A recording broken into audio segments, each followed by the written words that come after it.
24 मार्च 2025। चालीसे का तीसरा सप्ताह, सोमवार। पहला पाठ। राजाओं का दूसरा ग्रंथ 5:1-15। इस्राएल में बहुत से कोही थे, उनमें से कोई नहीं, बल्कि सीरी नामन ही निरोग किया गया है।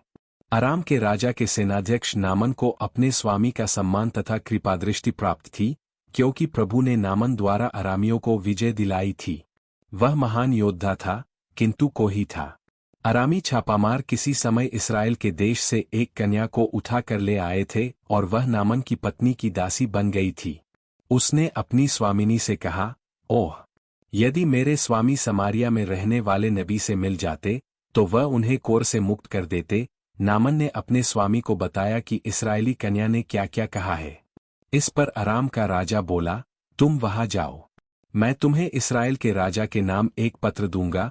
नामन चल पड़ा और वह चांदी के 10 तोड़े, सोने की 6000 अशर्फिया और 10 जोड़े कपड़े अपने साथ ले गया। उसने इस्राएल के राजा को वह पत्र दिया।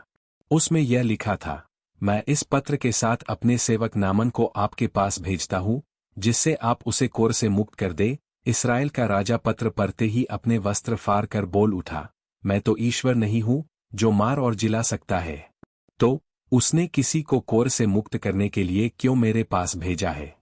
वह निश्चय ही मुझसे लड़ने का बहाना ढूंढ रहा है।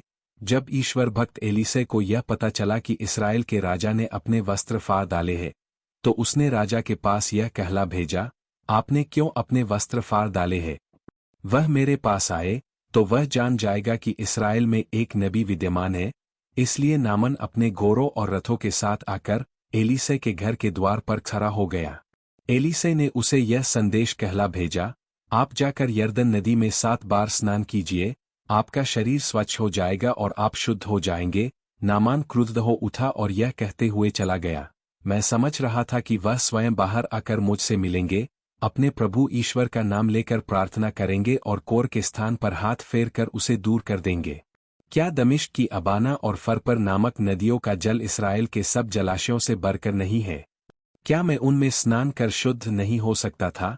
इस पर वह मुड़कर क्रोध के आवेश में चला गया। उसके सेवक उसके पास आए और यह कहकर उसे समझाने लगे, पिता, यदि नबी ने आपको कोई कठिन कार्य करने को कहा होता, तो आप उसे अवश्य करते। जब उन्होंने इतना ही कहा, स्नान कीजिए और आप शुद्ध हो जाएंगे, तो आपको ऐसा अवश्य करना चाहिए। इसलिए उसने जाकर यरदेन नदी में 7 बार डुबकी लगाई, जैसा कि एलीसे ने उससे कहा था, और उसका शरीर फिर छोटे बालक के शरीर जैसा स्वच्छ हो गया। वह अपने सब परिजनों के साथ एलीसे के यहाँ लौटा। वह भीतर जाकर उसके सामने खड़ा हो गया और बोला, अब मैं जान गया हूँ कि इस्राएल को छोड़कर और कहीं पृथ्वी पर कोई देवता नहीं है। प्रभु की वाणी। भजन स्तोत्र 41, 2, 3, 22, 3, 4। अनुवाक्य, मेरी आत्मा ईश्वर की, जीवंत ईश्वर की प्यासी है। मैं कब जाकर ईश्वर के दर्शन करूंगा? एक है मेरे ईश्वर। हरिणी जैसे जलधारा के लिए तरसती है, मेरी आत्मा वैसे ही तेरे लिए तरसती है। 2, मेरी आत्मा ईश्वर की, जीवंत ईश्वर की प्यासी है। मैं कब जाकर ईश्वर के दर्शन करूंगा? 3, अपनी ज्योति और अपना सत्य भेज दे। वे मुझे मार्ग दिखाए और मुझे तेरे पवित्र पर्वत तक, तेरे निवासस्थान तक पहुंचा दे। 4, मैं ईश्वर की वेदी के पास जाऊंगा, ईश्वर के पास, जो मेरा आनंद है। मैं वीणा बजाकर अपने प्रभु ईश्वर की स्तुति करूंगा। जयघोष स्तोत्र 129, 5, 7। प्रभु ही मेरा आसरा है, मैं उसकी प्रतिज्ञा पर भरोसा रखता हूँ। दयासागर प्रभु उदारतापूर्वक मुक्ति प्रदान करता है। सुसमाचार लूकस के अनुसार पवित्र सुसमाचार 4:24-30। एलियस और एलिसेयुस की तरह यीशु केवल यहूदियों के पास नहीं भेजे जाते हैं। यीशु ने नाजरेत आकर सभागृह में लोगों से कहा, मैं तुमसे कह देता हूँ, अपनी मातृभूमि में नबी का स्वागत नहीं होता। मैं तुम्हें विश्वास दिलाता हूँ कि जब एलियस के दिनों में 3.5 वर्षों तक पानी नहीं बरसा और सारे देश में घोर अकाल पड़ा था, तो उस समय इस्राएल में बहुत सी विधवाएं थी। फिर भी एलीसे उनमें से किसी के पास नहीं भेजा गया, वह सिदोन के सरेप्ता की एक विधवा के पास ही भेजा गया था। और नबी एलीसेयुस के दिनों में इस्राएल में बहुत से कोही थे। फिर भी उनमें से कोई नहीं, बल्कि सीरी नामन ही निरोग किया गया था। यह सुनकर सभागृह के सब लोग बहुत क्रुद्ध हो गए। वे उठ खड़े हुए और उन्होंने यीशु को नगर से बाहर निकाल दिया। जिस पहाड़ी पर उनका नगर बसा था, वे यीशु को उसकी चोटी तक ले गए ताकि उन्हें नीचे गिरा दे, परंतु वह उनके बीच से निकल कर चले गए। प्रभु का सुसमाचार। मनन चिंतन। यह कहानी विश्वास और ईश्वर की शक्ति के प्रति विनम्रता की एक अद्भुत मिसाल पेश करती है। सेनाध्यक्ष नामन, जो एक महान योद्धा था लेकिन कोही था, ने पहले अपने अहंकार और मनमाने विचारों के कारण ईश्वर की सरल आज्ञा को स्वीकार करने में हिचकिचाहट की। उसे लगा कि चमत्कार कुछ भव्य या जटिल होगा, लेकिन उसके सेवकों के प्रोत्साहन से उसने नबी एलीसे की बात मानी और यरदन नदी में 7 बार स्नान किया। यह उसके शरीर को तो शुद्ध कर ही गया, साथ ही उसके दिल में ईश्वर के प्रति नया विश्वास भी भर दिया। कहानी यह भी सिखाती है कि चमत्कार केवल बाहरी क्रियाओं पर नहीं, बल्कि ईश्वर के प्रति पूर्ण विश्वास और आत्मसमर्पण पर निर्भर करते हैं।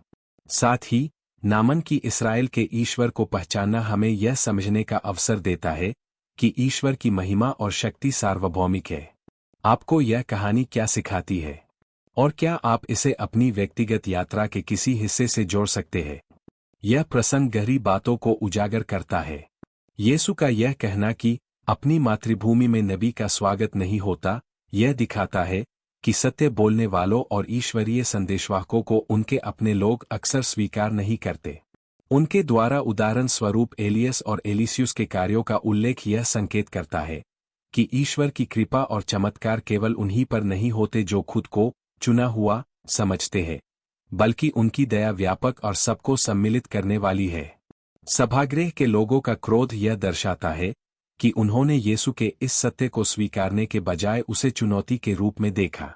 यह मानव स्वभाव पर भी प्रकाश डालता है कि कैसे लोग कभी-कभी ईश्वर के सत्य को पहचानने में संघर्ष करते हैं, विशेषकर जब वह उनकी धारणाओं और पूर्वाग्रहों के विपरीत हो। यह घटना हमें यह प्रेरणा देती है कि हमें अपने दिल को खुला रखना चाहिए और ईश्वर के संदेश को बिना अहंकार या पूर्वाग्रह के सुनना चाहिए।